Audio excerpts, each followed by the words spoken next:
evening, everyone. It is very nice to be back in the UK. And it is very nice to be back with all of you at One Young World. As you'll likely hear many times this week, look, as we just heard, you'll hear all sorts of things. Some very heavy, some very uplifting, but the resounding spirit I believe you will hear is that you are the future. But I would like to add to that you are also the present. You are the ones driving the positive and necessary change needed across the globe now in this very moment. And for that, I'm so grateful to be in your company today. Beautiful, beautiful in red. It was several years ago in 2014 that I was first invited to be a counselor at One Young World. And in many ways at the time, I was probably a lot like each of you, young, ambitious, advocating for the things I deeply and profoundly believed in. And also looking around and wondering, how on earth did I get here? Have any of you today so far had that feeling, that pinch me moment where you just go, how am I here? Oh, it's a lot. And at that dinner, there were about 20 to 30 of us for the counselors. And there I was the girl from Suits. And I was surrounded by world leaders, humanitarians, prime ministers, and activists that I had such a deep and long-standing respect and admiration for. And I was invited to pull up a seat at the table. I was so overwhelmed by this experience. I think I even saved my little paper place card that said my name on it. Just proof that I was there, and proof that I belonged. Because the truth was, I wasn't sure that I belonged. I was so nervous. Oh, I doubted myself, and I wondered if I was good enough to even be there, if what I was doing in the world, albeit important and meaningful as far as I saw it, was it deserving to have a seat at this table? But One Young World saw in me what I wanted to see fully in myself. They saw in me, just as I see in you, the present and the future. And I reiterate that point because oftentimes we speak to young adults about the years ahead, about what you'll do, what you'll have to adopt to fix from previous generations, and also what legacy you will leave. But too often in that, we neglect the point that you're doing it now. You here in this present moment, this is where it's all beginning.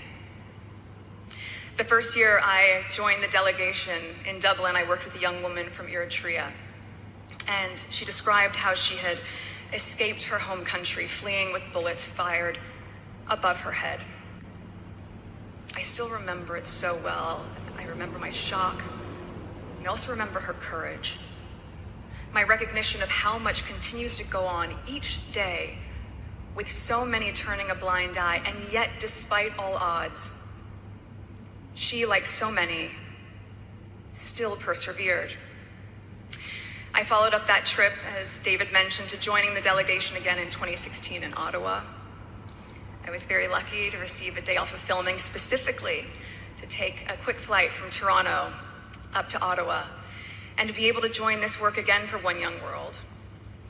Being with some people that I admired most, including former President of Ireland, Mary Robinson, who you heard from earlier. I joined you in London in 2019, and by that point, it's fair to say, my life had changed rather significantly. I was now married, and I was now a mom.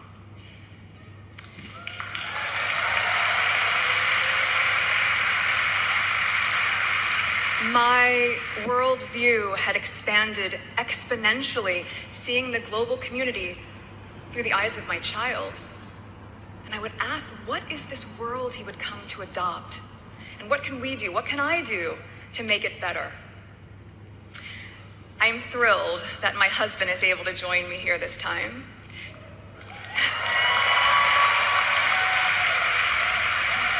to be able to see and witness firsthand my respect for this organization, this incredible organization, and all that it provides as well as accomplishes. One Young World has been an integral part of my life for so many years before I met him. So to meet again here on UK soil with him by my side makes it all feel full circle. And just as a sidebar, earlier this afternoon, we sat down with a few of you delegates, and it was incredibly inspiring, the resounding themes that came up about representation, about inclusion, about access, and about trying to shift the global perspective for all of us as a global community to one of curiosity over criticism. My husband has long advocated for important and necessary impact in the world, focusing a huge part of his life's work on the youth. So for both of us, bearing witness to the power that you hold in your hands and the unbridled enthusiasm and energy that you have to see things come to fruition, it is just an absolute privilege. I'm incredibly humbled to not just stand before each of you, but to stand beside you. We often hear people say the time is now, but I'm going to double down on that by saying your time is now. The important work can't wait for tomorrow. And this week, the world is watching as you cement your place in history by showcasing the good that you are doing today, in the present moment, as we embrace the moment of now to create a better tomorrow. And with that, it is my absolute honor and pleasure to declare this year's One Young World Summit officially open.